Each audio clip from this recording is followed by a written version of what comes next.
The lawyer had barely finished reading the will when my brother leaned back in his chair with the relaxed confidence of someone who believed he had just won the biggest prize of his life.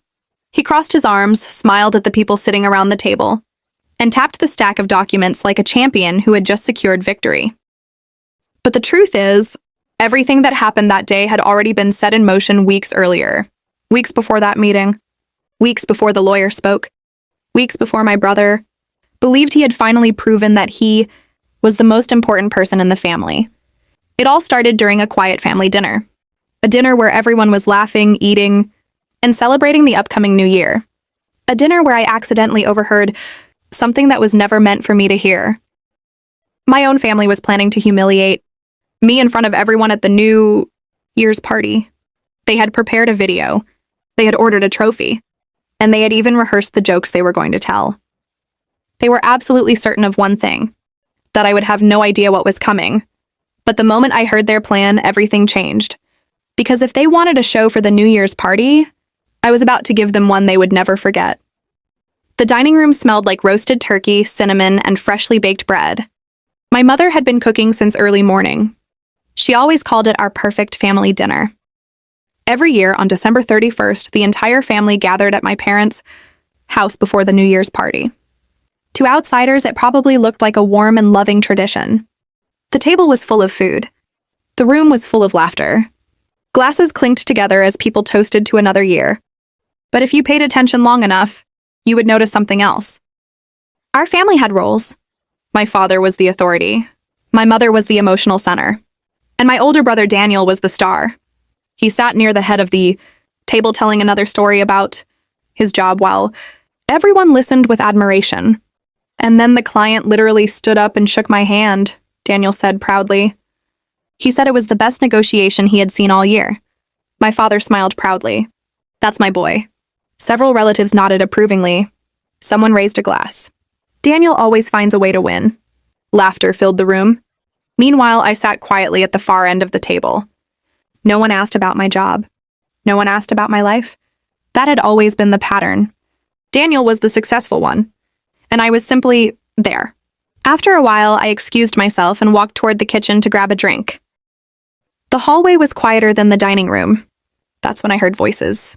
Daniel and my cousin Mark were standing near the back door talking quietly. I wasn't trying to listen, but when I heard my name, I froze. You actually ordered it? Mark asked. Daniel chuckled. Oh yeah, it arrived yesterday. What does it say? Mark asked. Daniel laughed. Family Failure Award. Mark burst out laughing. No way. Way. My heart started beating faster. What about the video? Mark asked. Daniel lowered his voice slightly. I finished editing it this morning. The barbecue one? Mark asked. Daniel smirked. Of course. The moment he falls off the chair. Both of them started laughing. And the clown music you added, Mark said, is perfect. Heat rushed to my face. The video they were talking about was from 2 years ago. Someone had pulled my chair during a barbecue as a joke, and I fell hard in front of everyone. Apparently, Daniel had been recording the entire thing. We'll show it right before midnight, Daniel said. Everyone will already be gathered in the living room. And then you give him the trophy? Mark asked. Daniel nodded dramatically. Ladies and gentlemen, please welcome the winner of this year's Family Failure Award. They both laughed again. I stood there in the hallway completely still. At first I felt embarrassed, then angry.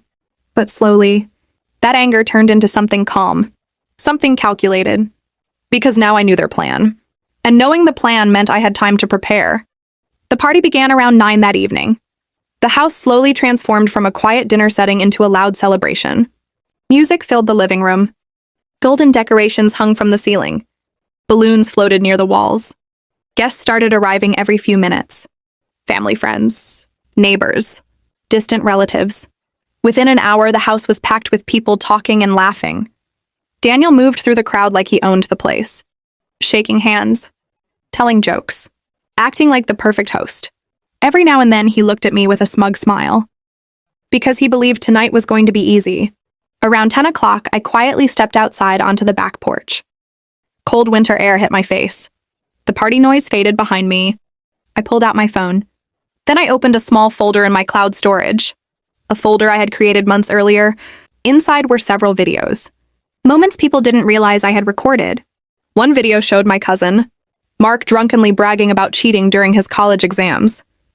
Another showed my uncle insulting relatives during a party when he thought no one was listening. But the most interesting video was Daniel's.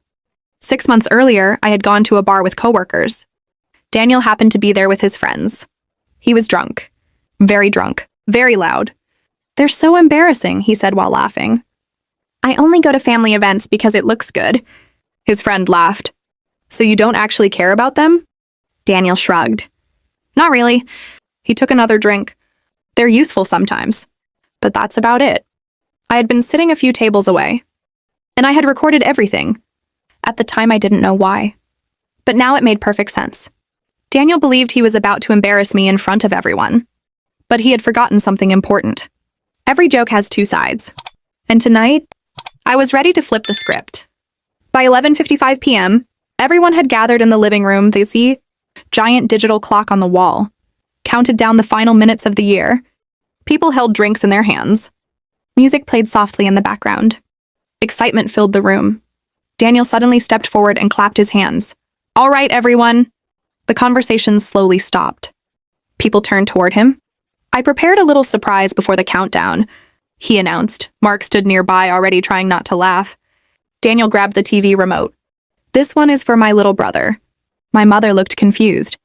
"What are you talking about?" Daniel pressed the button. The television lit up. The barbecue video appeared, showing me falling off the chair while clown music played in the background. The room exploded with laughter. Some people covered their mouths. Others laughed openly. Daniel lifted a small golden trophy. "Ladies and gentlemen, please welcome the winner of this year's Family Failure Award." More laughter filled the room. Daniel held the trophy toward me.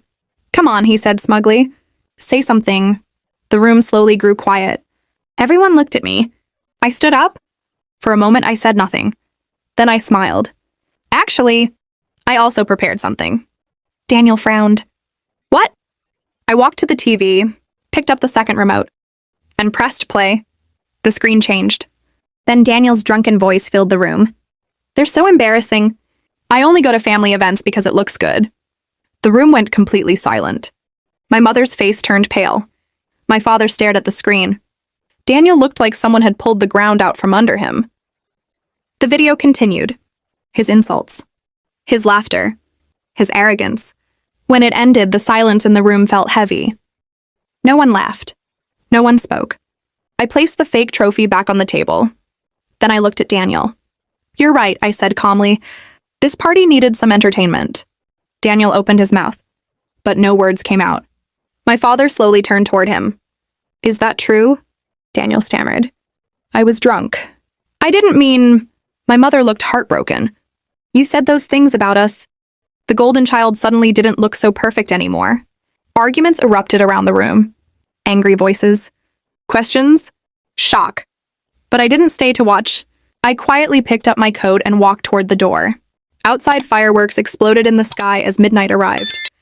And for the first time in years, I felt something I hadn't felt in a long time. Peace. Because the joke wasn't on me anymore. And as the new year began, I walked away smiling.